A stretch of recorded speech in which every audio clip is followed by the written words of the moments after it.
Okay, very good. Om Sahana Vavatu Sahanau Bhunaktu Sahavidyan Karavavahai Tejasvinavadhitamastu ma vidvishavahai.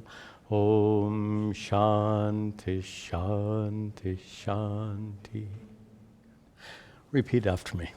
Chaitanyam sarvagam sarvam, Chaitanyam sarvagam sarvam, Sarvabhuta guhashayam, Sarvabhuta guhashayam, Yat sarva vishayatitam, Yat sarva vishayatitam, Tasmai sarva vide namaha. Tasmai sarvavide namaha. Very good. Welcome back. Before we begin our class, you may have seen or heard an announcement in which we are changing our mask policy here. We're following the CDC recommendations, the main health agency in this country, and their advice goes by region. For our region, central New Jersey, the risk level is extremely low.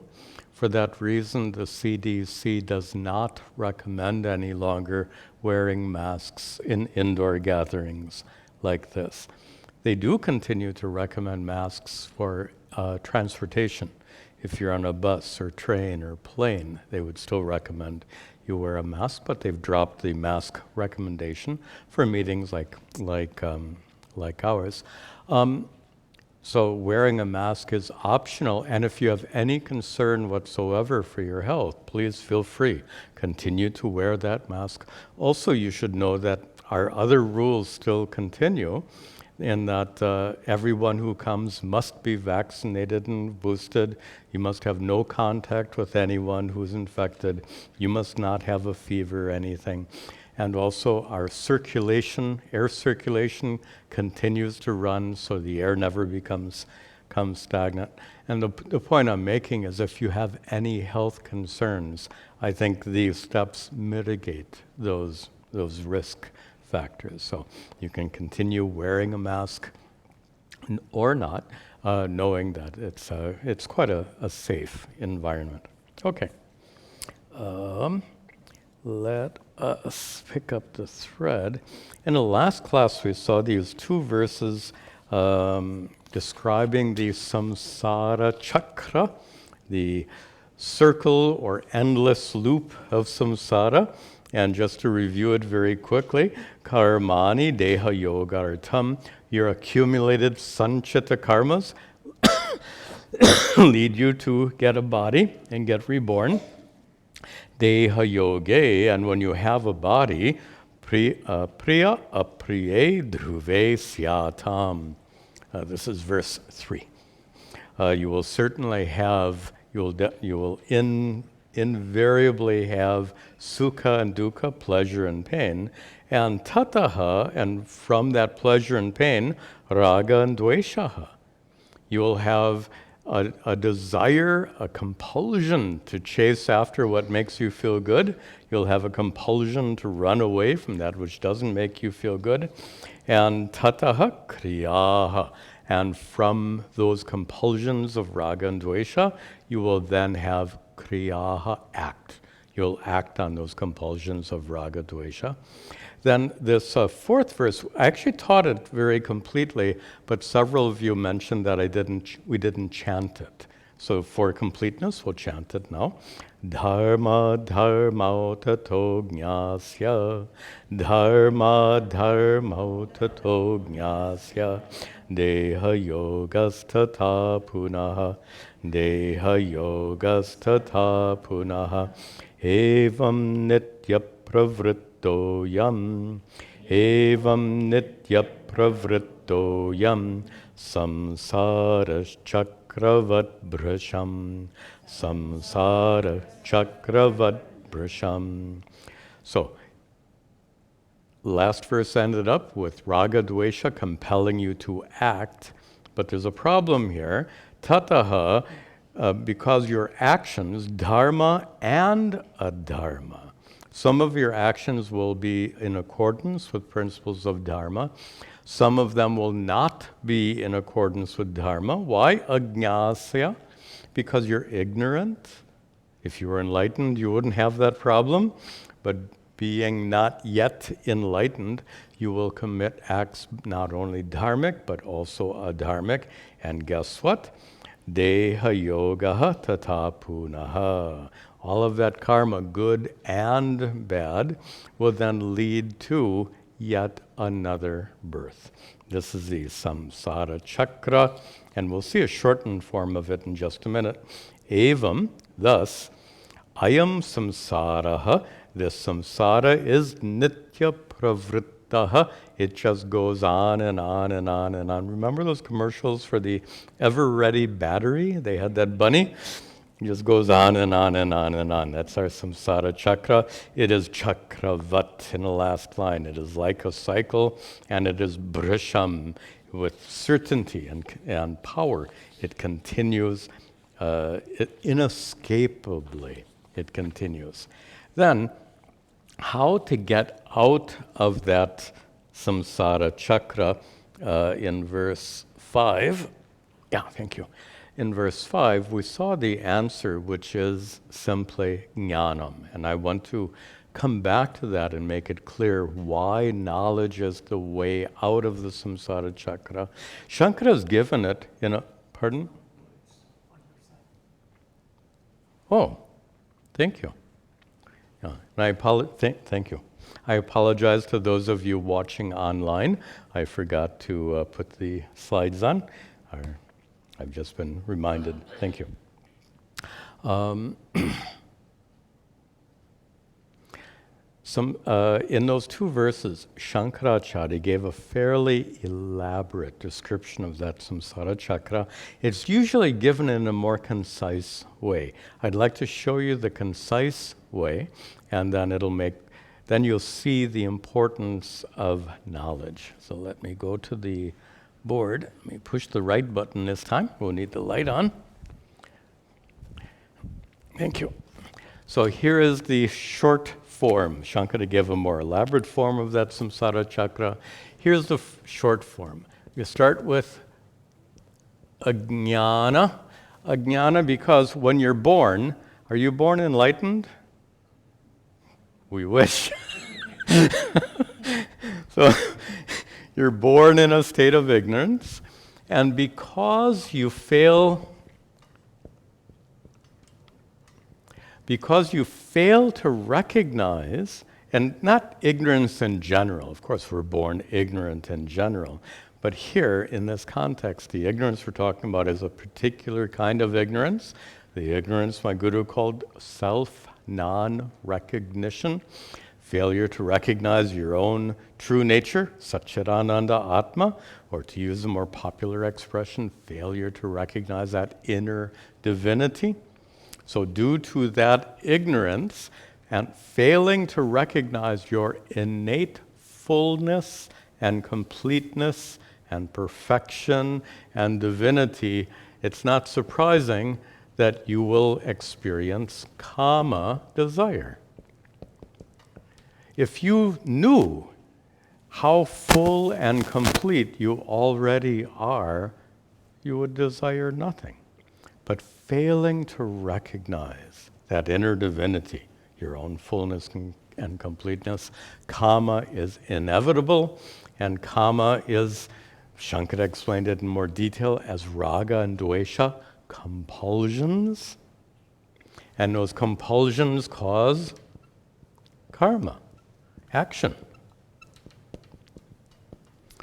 And then, when you commit actions, as we explained in a prior class, not all the results get fructified in a given life, which means some of it gets carried over to the following lives, and this is how our samsara chakra continues round and round in this endless loop, and how to get out of this endless loop. By the way, I have to This is a metaphor that I think is a little helpful, especially if you're a technical kind of person. And that is, when your computer freezes, it's still running. It's actually stuck in a tiny loop, doing something useless furiously. That's what your computer does. When it seems to stop, it's not stopped. It is like, what do they call OCD? I mean, just your computer has OCD. Oh, great. Your computer is just narrowly focused on a simple list of tasks, but it's too busy doing this to respond to you. So you hit escape, nothing happens. You hit Control-Alt-Delete, nothing happens. Nothing happens because it's too busy, stuck in this loop. So that kind of illustrates the persistence of this loop. And given the fact that it is persistent, also as we described in the last class, it's continued for how long? Remember our discussion? When was your first birth? Who said there was a first birth?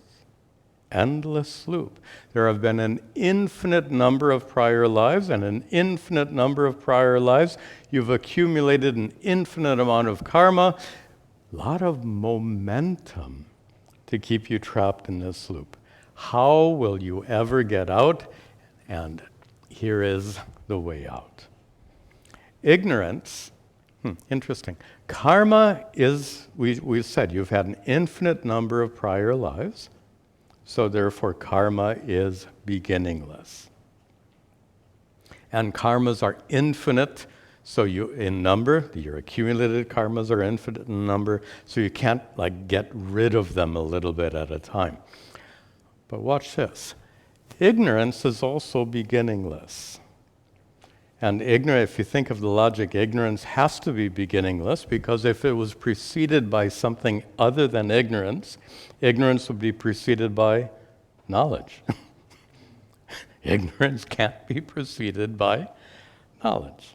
This is the logic they use again and again in scriptures to establish the fact that ignorance is beginningless.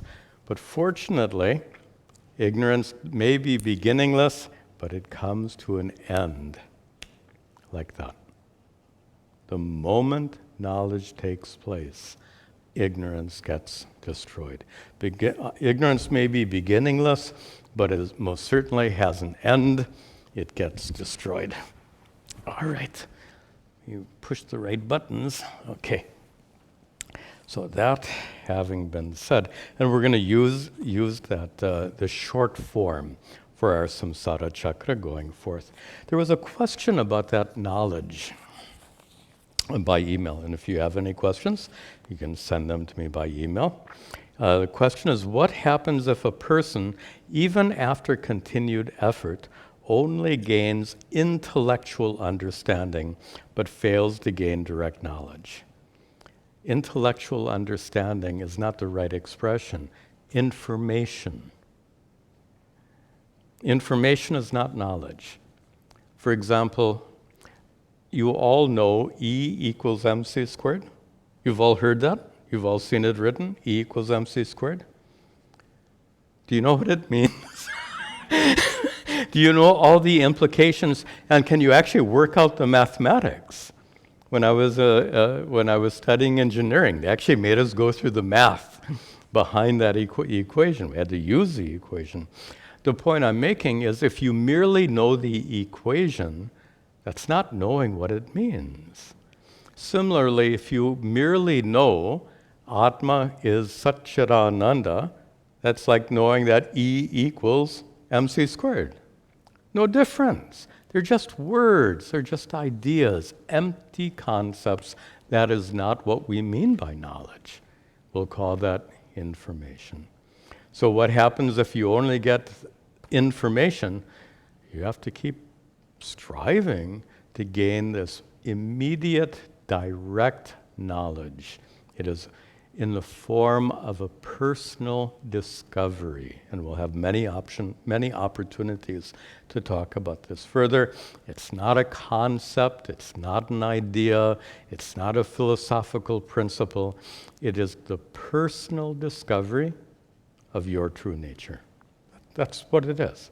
When we talk about atma-jnanam, self-knowledge, what that means is the direct personal discovery of your true nature.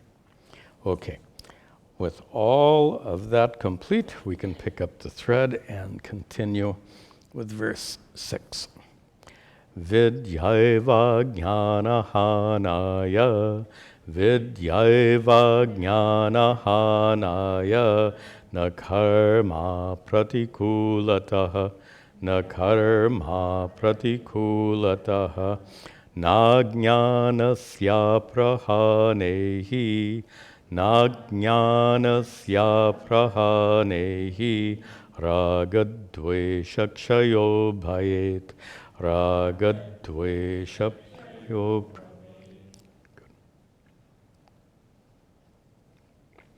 Vidya eva, knowledge alone, and knowledge alone means not an intellectual or conceptual understanding.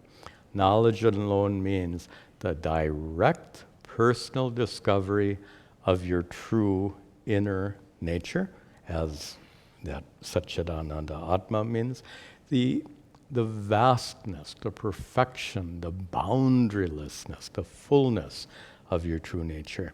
That knowledge alone is ajnana-hanaya.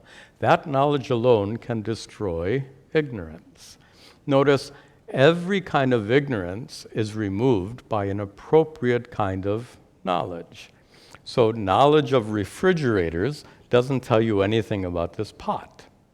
Knowledge of this pot doesn't tell you anything about refrigerators. So here, the ignorance we're talking about is not any other kind of ignorance. It is specifically, to use my guru's language, self-non-recognition. It is a so-called veil or cover of ignorance that covers your true inner nature. And vidya, this particular kind of knowledge in the form of discovery of your true nature, eva, that alone, ajnana-hanaya, is capable of removing that veil of ignorance covering your true nature. Na karma, action doesn't remove ignorance. Is that so hard to understand? Pretty obvious, right? Action doesn't destroy ignorance. Knowledge destroys ignorance. You know, the example, you've all heard the example of the rope snake. In a dark alley, there's a rope. You think it's a snake because you're ignorant of the rope. You think it's a snake. And you become very afraid of the snake. So what should you do when you see the snake? If you're going to do karma, you get a big stick and you start beating the rope. Does that solve the problem? It may make you feel better. It doesn't, that action of beating the rope doesn't remove the ignorance. You need to gain knowledge of the rope, destroys ignorance of the rope, and when ignorance of the rope goes, the snake goes, because the snake is a product of ignorance. These are some topics that we'll get into in more detail, but this is just to illustrate this. So beating the rope snake is useless. Knowledge destroys that frightening rope snake. In the same way, action is useless to destroy knowledge, to destroy ignorance, Action is useless in destroying ignorance. Why? Apratikulataha, because action is not opposed to ignorance. Like light is opposed to darkness. In fact, very often we use that metaphor. You know that metaphor, right? Light represents knowledge. Darkness represents ignorance. Light removes darkness. Does action beat the darkness? What kind of action can remove darkness? Action is not opposed to darkness. Light is opposed to darkness. So this is a principle. Action cannot remove ignorance because actions are not opposed to ignorance. Then Shankara continues, na ajnanasya aprahanehi. This is now referring to our samsara chakra. He says, ajnanasya aprahanehi, because as long as, and we've got double negatives going on here. Let me remove the double negatives for you. As long as ignorance persists, as long as there is the aprahana, the non-removal of ignorance, as long as ignorance remains, then what? Raga dvesha kshayaha na bhavet. You have to bring that na down. There will na bhavet, there will not be the cessation of raga dvesha. As long as ignorance continues, as long as ignorance has not been removed by knowledge, when that ignorance is present, raga and dvesha are necessarily present. Why? Go back to the board. Let me go back to the board there. So notice when ignorance is present, ajnana is present, then raga dvesha, here in the form of kama is shorthand for raga and dvesha, these compulsions, will absolutely be present as long as ignorance is present, as long as you fail to recognize your innate fullness and completeness, you will feel desire. And when you feel desire, you will act, which is what Shankara says in the very next verse. Let's see that. Raga dvesha kshaya bhave, raga dvesha kshaya bhave, karma doshodbhavam dhruvam, karma doshodbhavam dhruvam, tasman nishreyasartaya, tasman nishreyasartaya, vidyayvatra vidhiyate, vidyayvatra vidhiyate. So just finishing the line of thought, when ignorance remains, raga and dvesha occur, and here, raga dvesha kshaya abhave, in the absence of the removal of raga and dvesha, then what is the outcome? Karma dosha udbhavam dhruvam. The defect, which is called karma, arises. Why is it a defect? It's because it perpetuates the cycle of samsara. So and just to go back to the board one last time, push the right button. So when ignorance is not removed, kama, meaning raga and dvesha, are inevitable, inescapable. When raga and dvesha are present, you will be compelled to act. And when you act, you will accumulate more karma, perpetuating the cycle of birth and rebirth. Tasmat, Shankara concludes in the second half. By the way, you notice that many times I don't pronounce things as they're written here because the spelling of Sanskrit words changes depending on what follows a word. So when the word tasmat is followed by na, it becomes tasman. So, but that's a little confusing because tasman is not the word. The word happens to be tasmat. So when you hear me pronounce things differently than what's written, I'm probably not making a mistake. I'm probably undoing these changes due to Sanskrit grammar so that you can get the actual word instead of the modified word. Tasmat, therefore, nishreyasa artaya, for the sake of nishreyasa, I'll come back to that word, liberation, but I want to fill in more meaning. For the sake of moksha, for the sake of liberation, for the sake of breaking free from that samsara chakra, vidya eva, knowledge alone, atra, here, vidhiyate, is is established, is ordained.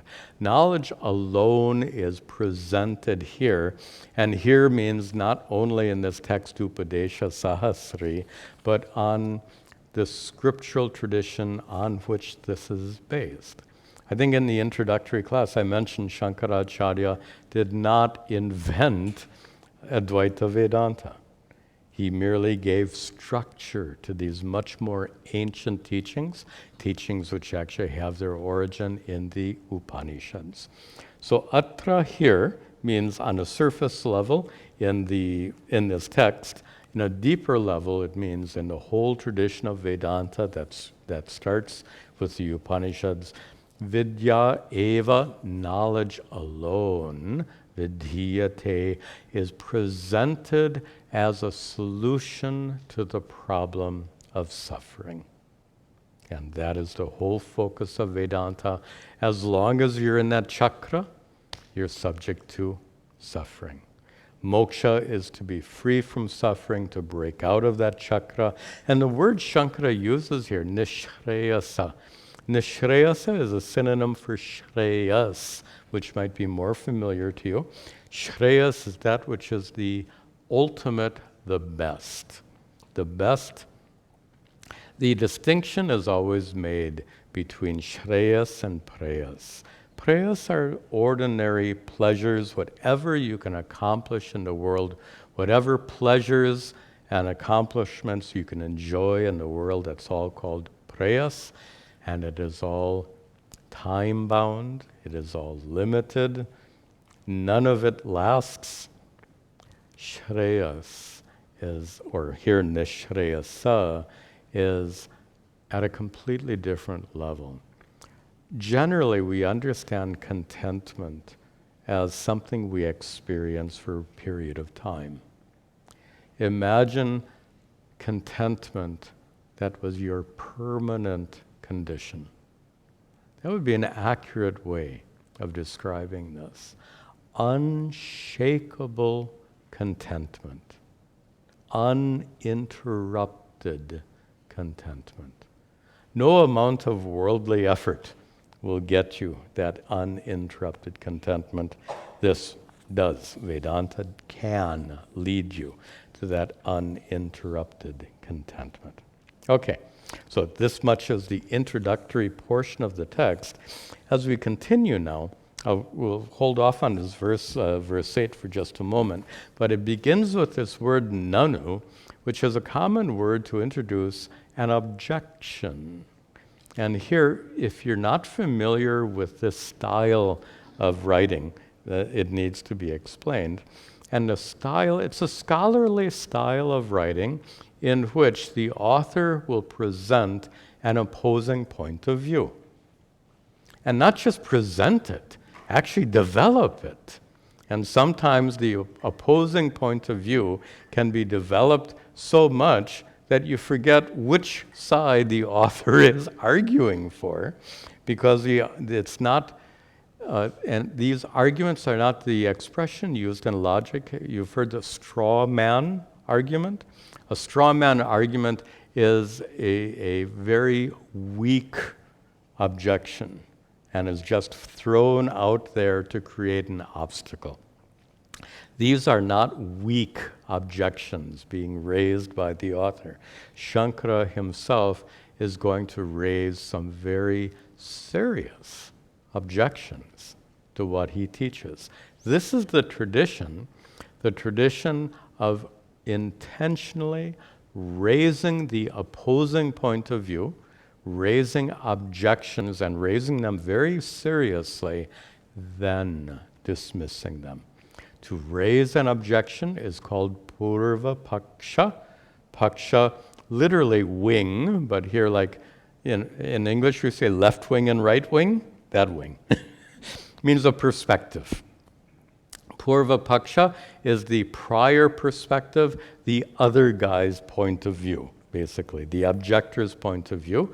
And then the purva paksha is followed by siddhanta. Siddhanta, the established point of view. So here with the word nanu, Sri Shankara raises an objection, And it's going to be developed, as you'll see. And later will come the siddhanta, the response to that objection. Let's see the verse first. Nanu karma tata nityam, nanu karma tata nityam, kartavyam jivane sati, kartavyam jivane sati, vidyaya sahakaritvam, vidyaya sahakaritvam, moksham pratihitad vrajet, moksham pratihitad vrajet. Before showing you the verse, let me introduce the general topic, because it's going to go on for a while. The Purva Paksha is going to be 1, 2, 3.5 verses, and the Siddhanta will be the next 3, 4 verses after that. So it's a rather elaborate presentation of the objection, Purva Paksha, an elaborate response, Siddhanta. Here the objection is a doctrine called Jnana Karma Samuchaya. That's an important expression. Let me put it on the board if you're not familiar with that expression, because we're going to be talking about it for a while. Jnana, you know, it means knowledge. Karma, it's a compound word. Jnana, karma, and the last part of the compound is samuchaya.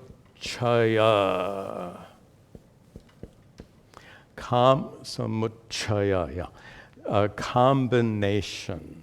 Samuchaya, the combination of knowledge and karma. And I need to explain what that means, the combination of knowledge and karma. Shankara just went through, and Shankara has just concluded, knowledge alone can set you free. And then here, the objector is going to actually have 3 different, and will identify 3 different reasons that's not the case. There are 3 different reasons you need knowledge plus karma. Okay, knowledge is required. No one's arguing, but Shankara said jnanam eva, knowledge alone. Here the objector says knowledge is required, but also karma is required. Without karma, the knowledge won't work. And the metaphor, some of you have heard me give this metaphor. If you want to cook rice, what cooks rice? Fire. So if you want to be freed from ignorance, what removes ignorance? Knowledge. Good. But watch this. To cook rice, if you have 1 kilo of rice and fire, can you cook? Not without a pot, not without water. Watch this. Does pot and water cook the rice? No. But without pot and water, you can't cook the rice. So here's an example of samuchaya. You need not only fire, you also need the pot and water. And here the objection is going to be a little bit elaborate. The objection is going to be, you need knowledge, but you also need karma. And he's going to give 3 different reasons for that. Here we get the first of the 3 reasons. He says, nanu, but, that's introducing the Purva Pakshi. Purva Pakshi means the person who has that position. Purva Paksha is the position. Purva Pakshi. Oh, thank you. I keep forgetting to push his buttons. I'm back. Thank you. So Purva Pakshi, I get wrapped up in the teaching and I kind of ignore pushing new buttons, right? So Purva Paksha is the objection. Purva Pakshi is the objector, the person. So here, the Purva Pakshi says, tata, in this way, nityam karma. That's a technical expression. Karma can be used in so many ways, but when it's accompanied by that word nitya, it's referring to a set of rituals that you're supposed to do every day. if you lived in Shankara's time, there were certain rituals that absolutely have to be done every day. In particular, there was a ritual called Agnihotra, which you were supposed to do twice a day. Who does Agnihotra? Nowadays, a few people continue in India, but mostly Agnihotra is just lost. In Shankara's time, it was a big deal. These were required rituals, and that those rituals that you are required to do every day are called nitya karma, technical term. So those daily rituals, kartavyam, must be done. This is the objector. Those daily rituals must be done. Jivane sati, as long as you live, you have to do those rituals. Remember, Shankara said, all you need is knowledge. And here comes the first argument, knowledge plus karma. So you cannot abandon those daily rituals. He says, vidyayaha sahakaritvam. He says, a little technical language. This is Shankaracharya as a master at communicating very profound points with very few words. He's a master of that. Vidyayaha, for knowledge, there is sahakaritvam, the state of requiring something else, the state of needing assistance. So like to cook rice, fire has sahakaritvam. Fire requires water and rice in order to cook. That the necessity of auxiliaries. I'm trying to find this word sahakaritvam is a technical word. That which requires auxiliary factors is sahakaritvam. So the objector concludes here, knowledge, vidyayaha, for knowledge there is absolutely the necessity of auxiliary factors, sahakaritvam. And tadvrajet, that, and we're still referring to nitya karma, the daily performance of rituals is required as an auxiliary to gaining knowledge. Like the pot and water are required auxiliaries to cook rice. And the objector here says that the performance of your required daily rituals is necessary for gaining knowledge, for gaining moksha. Moksha prati, for gaining moksha, tadvrajet. It leads to getting moksha.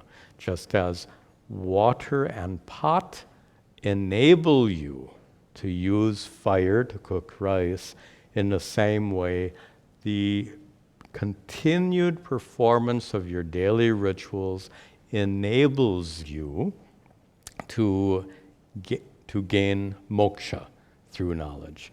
This is just a comment here. You can imagine that at Shankara's time, this was a really big deal because these daily rituals were deeply established in the culture.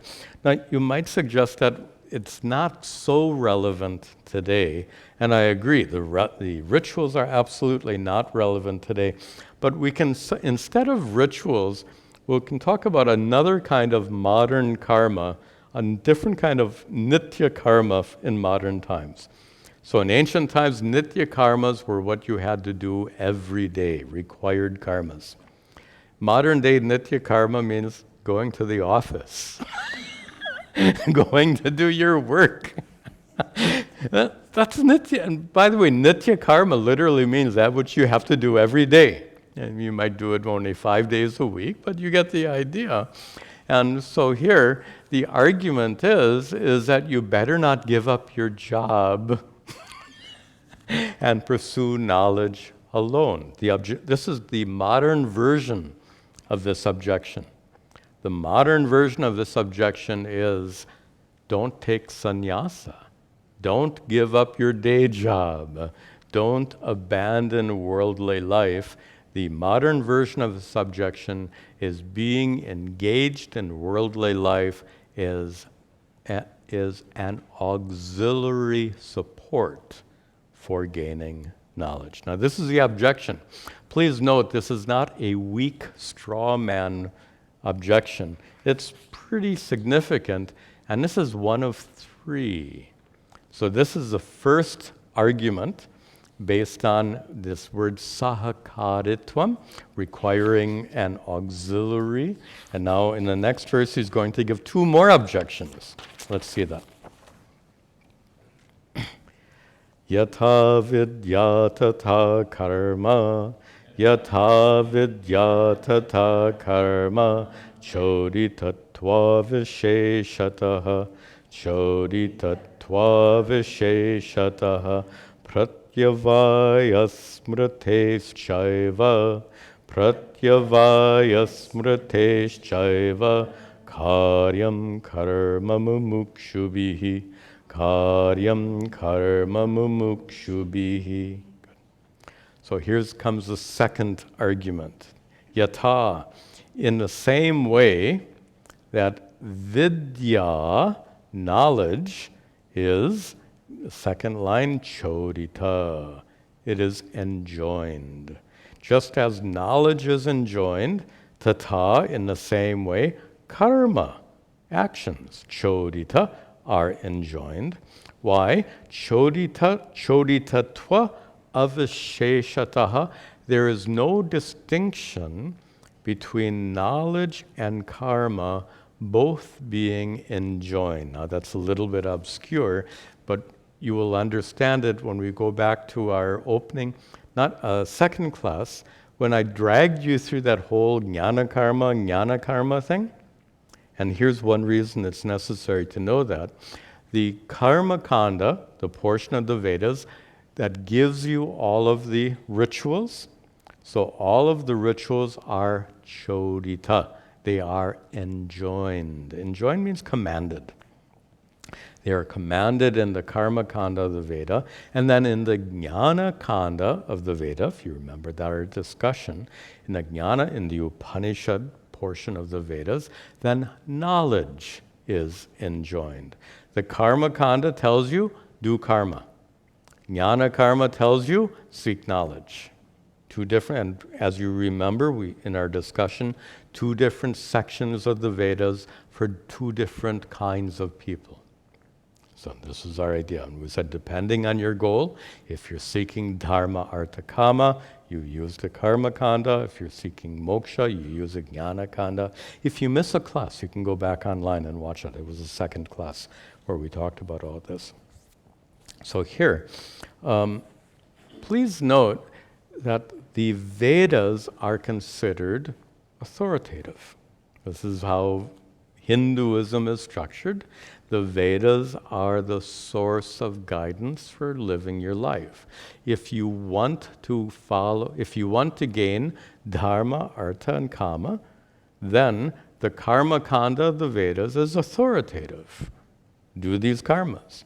And then the jnana, if you want to pursue moksha, then the jnana kanda is authoritative. But here's the difference.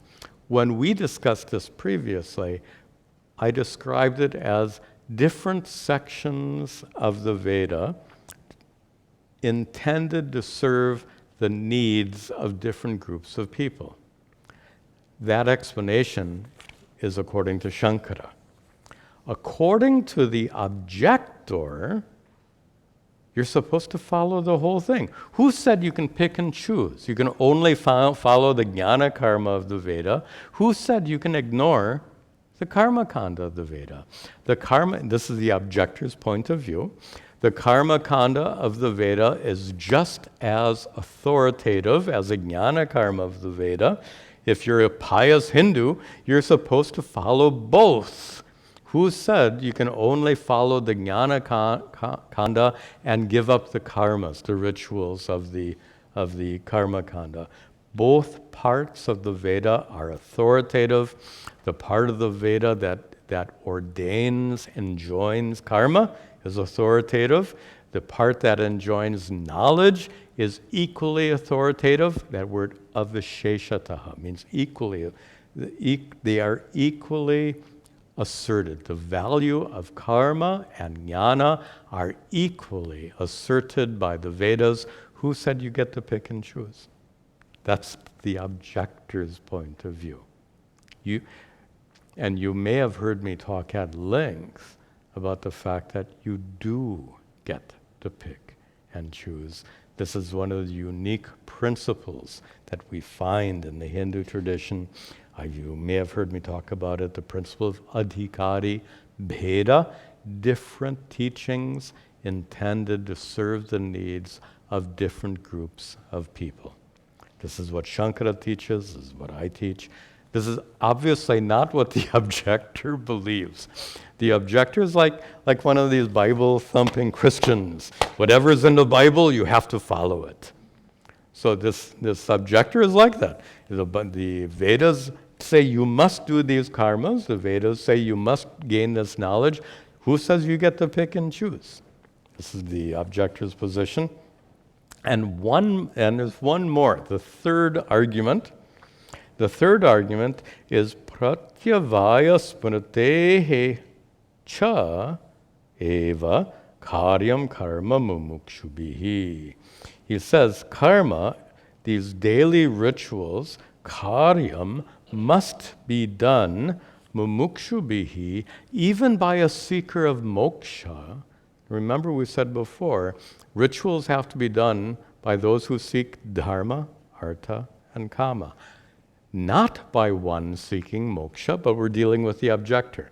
The objector says, no, even if you seek moksha, even if you are a mumukshu, mumukshu is one who seeks moksha, mumukshu bihi, even by seekers of liberation, moksha, karma karyam, your daily rituals must be done.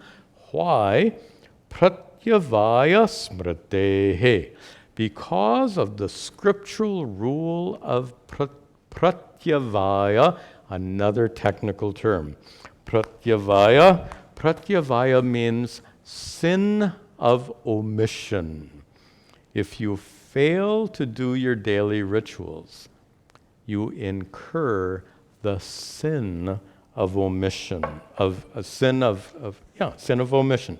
You fail to do what's required.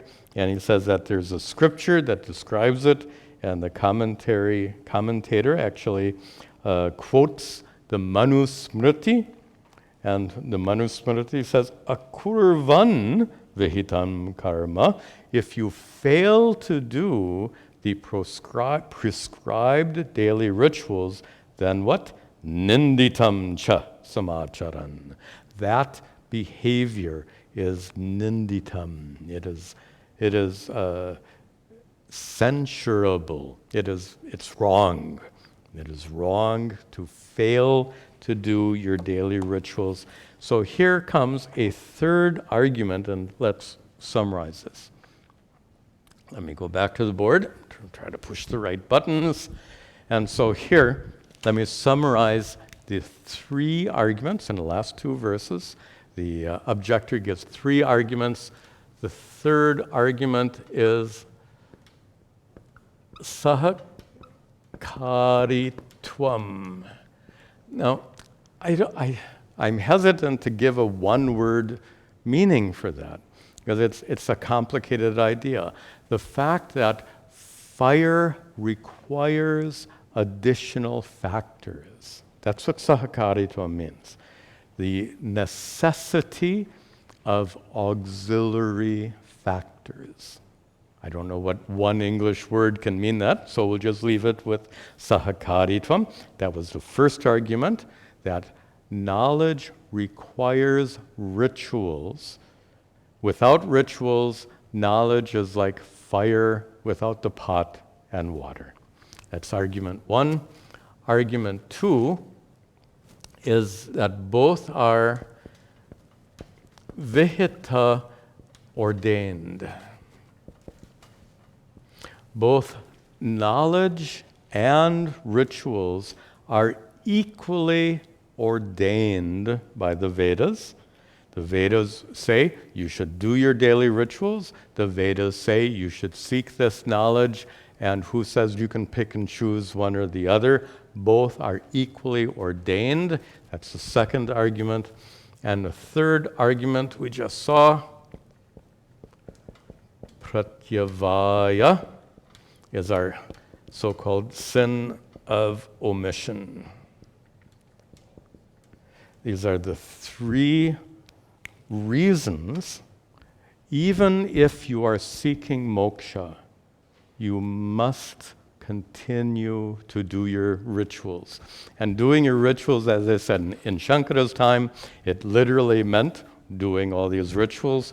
And we said the modern equivalent would be you have to continue doing all the ordinary things of life. You have to keep your job going, keep doing everything else.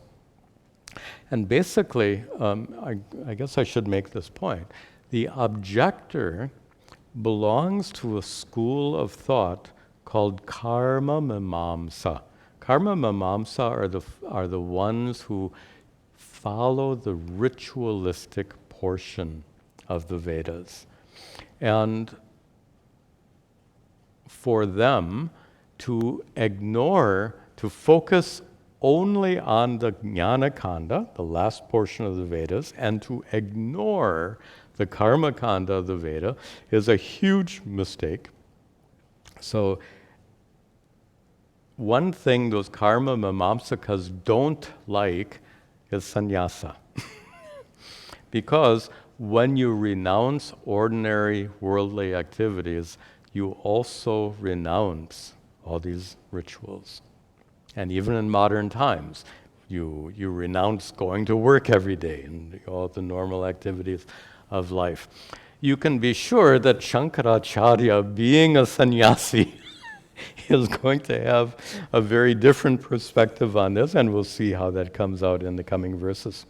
So now we have the three main objections are stated. Now to clarify, we have time. Let me just, there's a little clarification that goes on. There's a little back and forth in an argument. Usually when you argue, right? You don't just argue and argue and argue. It's usually one person argues and the other person argues. If you remember like presidential debates, they go back and forth, often a little vehemently. So that's happening here as well. So for the last couple of verses, the Purva Pakshi, the objector, has been speaking. For the next half of verse, the Siddhanti speaks. In fact, you see my note, let me go to the next verse. Yeah, verse 10. Notice verse 10, you see that S? That S means Siddhanta. Look down below, you see PP, Purva Paksha. So S means Siddhanta, PP means Purva Paksha. This is to help you stay oriented, because it's easy to get confused. Honestly, it's easy to get confused.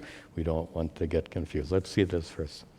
Nanu dhruva pala vidya, nanu dhruva pala vidya, nanyat kinchit apekshate, nanyat kinchit apekshate, nagnishto motataivyanyata, nagnishto motataivyanyata, dhruva karyopyapekshate, dhruva karyopyapekshate.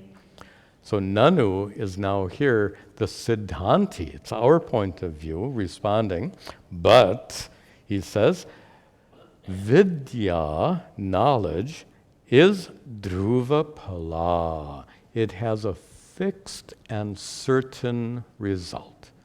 Knowledge has a fixed and certain result that, second line, na at the beginning and apekshate at the end of the second line.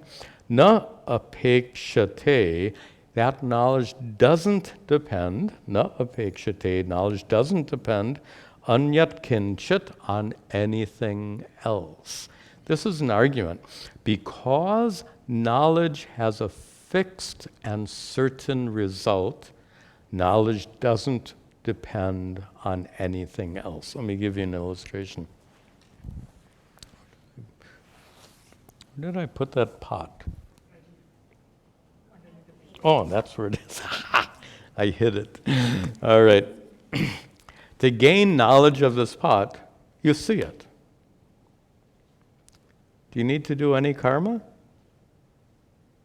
You have to stand up in order to see it? You have to do this shirasasana, do a headstand?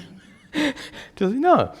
So just seeing this pot is dhruva phala. It gives a certain and fixed result, and yet nothing else apekshate, nothing else is required.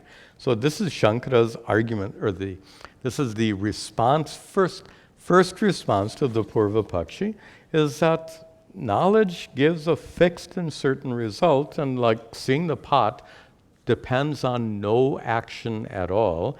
In the same way, gaining moksha is a matter of knowing your true nature, and it depends on nothing else at all.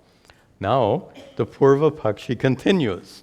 How does the Purva Pakshi begin? Na. You get that? Why? He says, Agnishtomaha, and then second line, Dhruva Karyaha. He says a ritual called Agnishtoma, just as an example, there are hundreds and hundreds of rituals, of which one famous ritual is called Agnishtoma. So that ritual called Agnishtoma, that ritual is Dhruva Karya, has a fixed and certain result. Notice the argument of the Siddhanti was knowledge has a fixed and certain result, therefore it doesn't require anything else. But here the Purva Pakshi says, but this ritual called Agnishtoma also has a fixed and certain result. You get to go to heaven. But yatha eva anyat, all these words are scattered around. And in the second line, api apekshate. Api, in the middle of the last line. Api, even then, apekshate, it depends anyat, on something else. Just make sure you understand the argument. The Siddhanti said, knowledge has a fixed and certain result, therefore it doesn't require anything else. The objector says, well, Agnishtoma also has a fixed and certain result, but it does require other things. You can't just do the ritual. You have to chant mantras during the ritual. You're also supposed to do some meditations that accompany the ritual. That ritual won't work if you don't chant the mantras and do the meditations. So very quickly, that argument gets defeated. You can't say just because seeing the pot, nothing else is required. The objector says that's not a very strong argument. He gives a counterexample. So I give you the example of the pot, which made sense, right? But look at the counterexample. The counterexample is this ritual also has a fixed and certain result, but it only works. That ritual only works when it's accompanied by chanting of mantras and accompanied by meditation.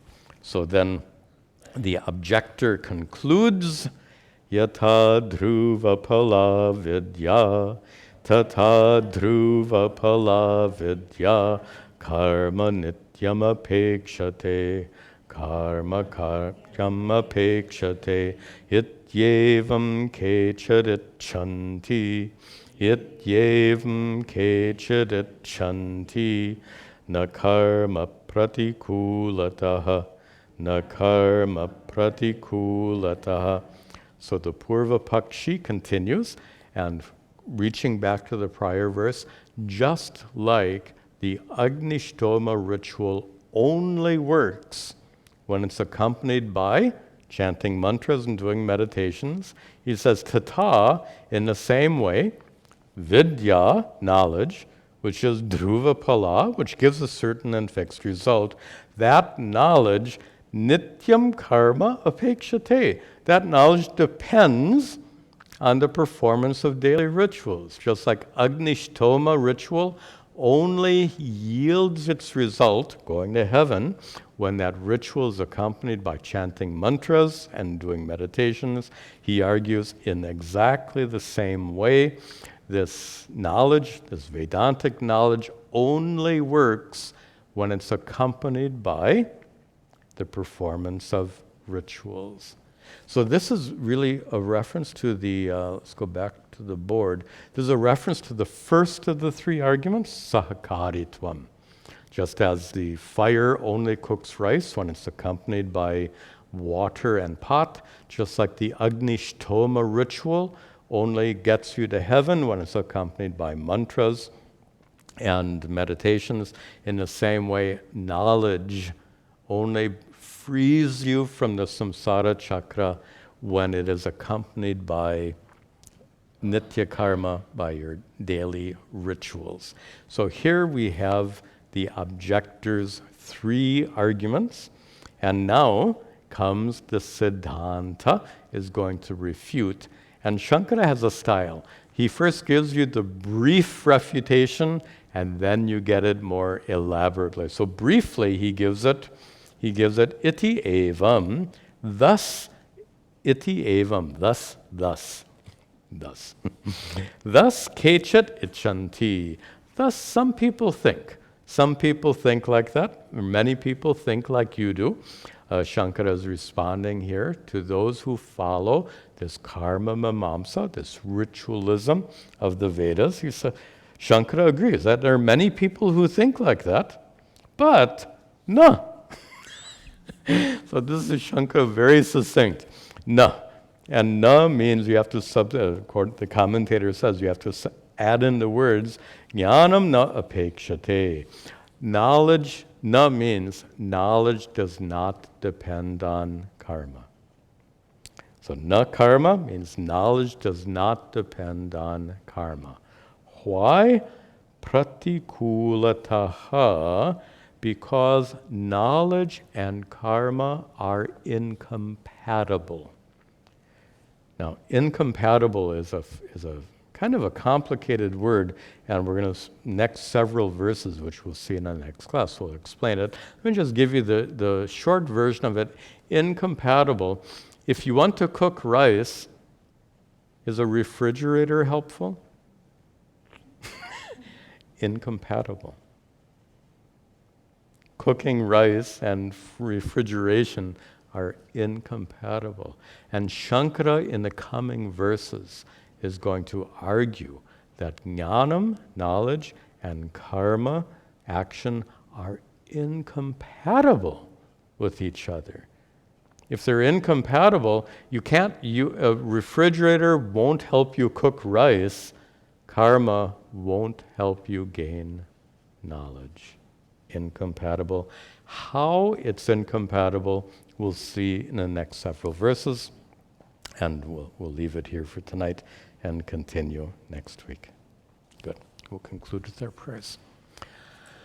Om sarve bhavantu sukhinaha, sarve santu niramayaha, sarve bhadrani pashyantu, ma kaschid dukkha bhag bhavet, asato ma sadgamaya, tamaso ma jyotirgamaya, mrityor ma amritangamaya. Om shanti shanti shanti. Om tat sat. Very nice.